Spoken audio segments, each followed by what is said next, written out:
Trump's new press secretary does not hold back when letting the reporters know about Biden's failed administration. Let's watch it. Consumer confidence fell this month, the most since August of 2021. What is your message for Americans who are concerned about the impact of things such as tariffs on prices? Yeah, sure. Well, thank you for that question. It's obviously an important one. The president campaigned on reigniting the Trump economy and fixing the mess that was created by the previous administration. We know they created an economic and an inflation nightmare for the American people, and I'm not going to stand up here and lie to you like my predecessor did about the state of our economy. We understand there are people that are hurting, and this administration is wholeheartedly committed to ensuring that those individuals see relief and price reductions and tax cuts and in less regulations that are burdensome on their household and their businesses. And the president and this entire administration are focused on that every day. I can go through the very long list of economic actions this president has taken. I know you work for Bloomberg, so I'm sure you're well aware of them. But I can assure the American people that the president is very much focused on bringing down the cost of living crisis in this country that was created by the previous administration. If I could just have a quick follow-up. Sure. Is the president planning on whipping any votes for support for the House budget vote? And if so, to whom is he making calls?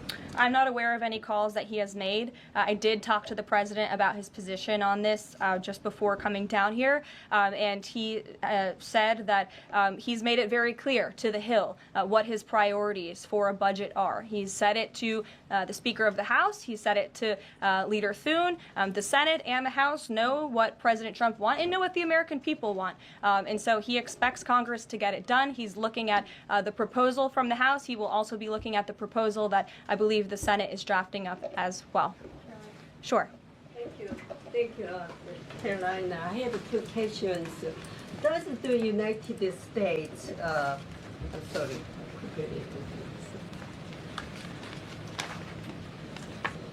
Well, why don't you identify your question and I'll come.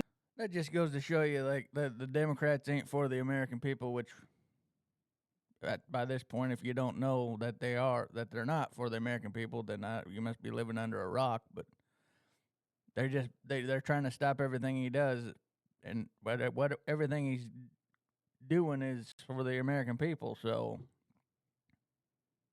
I don't know why they're trying to fight him on everything, because they know their little slush funds went away. So that's why they're fighting him. Come back to you. Sure, go ahead. So, what guarantee that Israel will withdraw from Lebanon soil after 2 weeks, as the ceasefire terms indicates? I'm not sure about the guarantee that you're referring to. I can tell you that this administration remains very much engaged. We know the deadline for the Phase 1 ceasefire is imminent. So Steve Witkoff, whom I mentioned earlier, and the president's administration and his team and the president himself remain very much engaged. We want to see the ceasefire continue, and the president has made it very clear he wants to see all of the hostages who have been held in captivity in Gaza returned home. Jeff. Caroline, I was wondering if is Elon Musk going to attend the president's first cabinet meeting tomorrow? He is, as a matter of fact. I spoke to the president about that before coming down here as well. And Elon, considering he is working alongside the president and our cabinet secretaries, this entire administration will be in attendance tomorrow just to talk about DOJ's efforts and how all of the cabinet secretaries are identifying waste, fraud, and abuse at their respective agencies. We look forward to the meeting tomorrow, and I think you'll be hearing from the president and his cabinet where they're on campus tomorrow. I hope you guys are excited. So some of those cabinet members were caught off guard by the email. Nobody was caught off guard. A few departments said they were caught off guard. The FBI was, the DOJ was. Did anonymous sources say that, or did the cabinet secretary say that? The cabinet secretaries and others have said that they were not aware that this was happening. So I'm wondering, will there be a give and take tomorrow at the cabinet meeting? Is Elon Musk or the president open to any type of dialogue about who is actually in charge of the chain of command of these workers? I would reject I apologize. This is a little bit old footage from last week, so I'm just catching up on the news, and I figured it'd be a good reaction video. So yeah, just bear with us. Premise of your question, Jeff, the cabinet secretaries have not said that. I know anonymous sources, probably career bureaucrats, have leaked that to many of you in this room. But as I said at the beginning of this press conference, everybody is. I think this administration is doing a heck of a job, if you ask me. Let me know in the comments if you agree with that. is working as one team, and the president respects the decisions of his cabinet secretaries to tell their staff, not to respond to that email because they did so out of interests of national security, and they don't want to obviously risk confidential information. It's pretty common sense. Dasha. Musk has obviously been doing a lot of work. He's been working every day, and a lot of the time weekends. He is designated as a special government employee, which means that he can only work 130 days per year.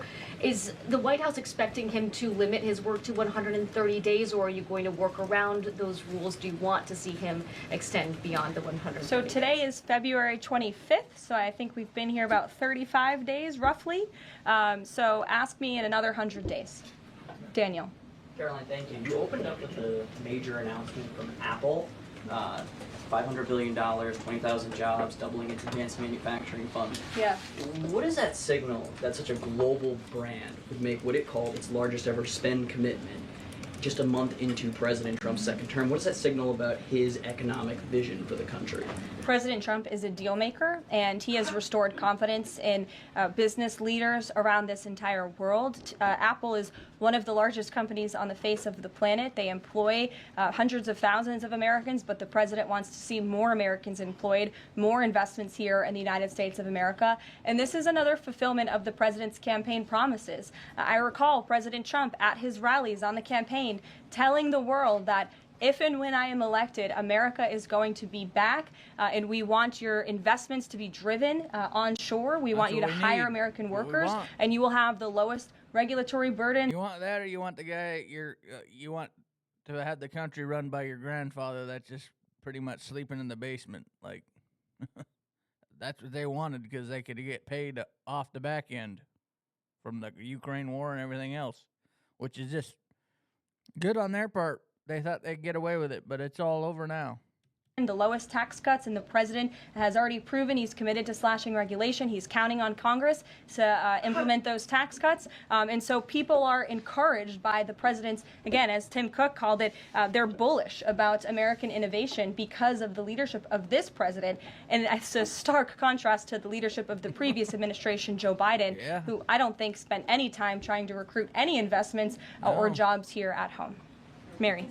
We're hearing from some He spent his whole presidency lining his own pockets and his family's pockets. That's why he had to pardon his whole family from 2014.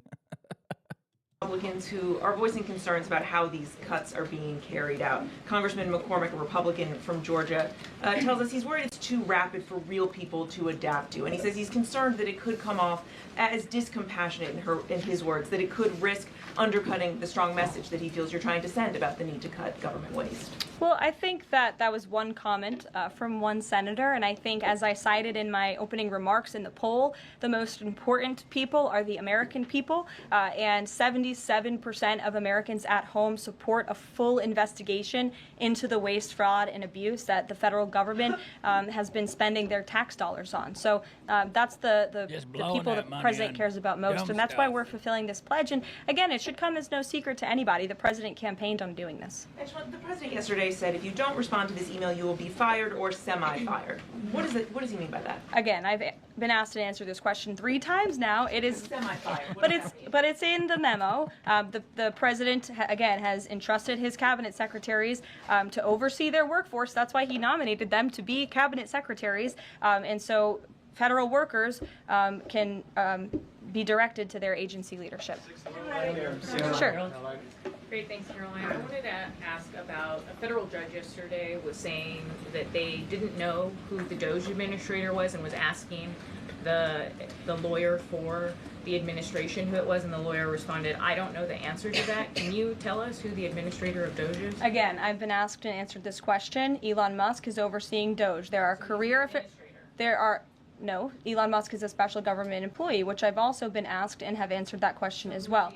There are career officials at Doge. It's like these reporters don't listen to when she answers the questions. She's answered that like 4 times.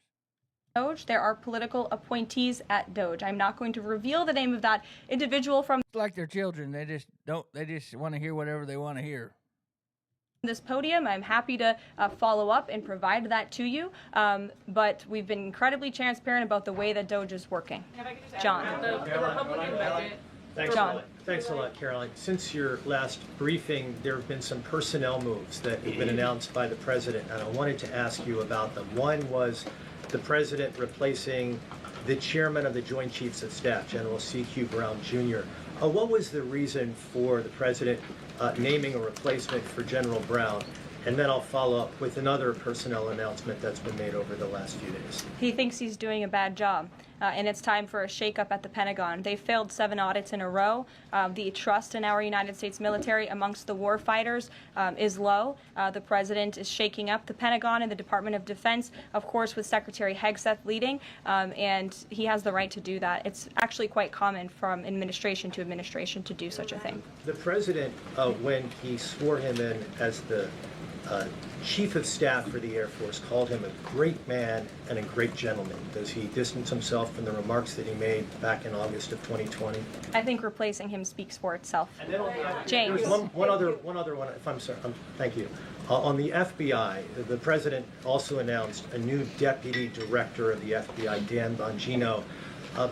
From what has been reported, and maybe this is not accurate reporting, you can tell me, the FBI director, Kash Patel, informed Republican senators that it would be an individual named as the deputy who was a special agent currently at the FBI, and of course Mr. Bongino is not. What was the reason for naming Mr. Bongino to this position, and was Mr. Patel not correct in making that assurance to those senators? I'm not sure if anybody in this room has listened to Mr. Bongino when he talks about the past corruption at the FBI, when he talks about his experience serving for the United States Secret Service. This is a man who loves his country and who has honorably served our country in ways that many people have not. He understands the depth of the corruption at these institutions, which the American people re-elected President Trump to shake up. And I think it's quite despicable to see many networks in this room who have had chyrons on their television screens labeling Mr. Bongino as a far-right podcaster.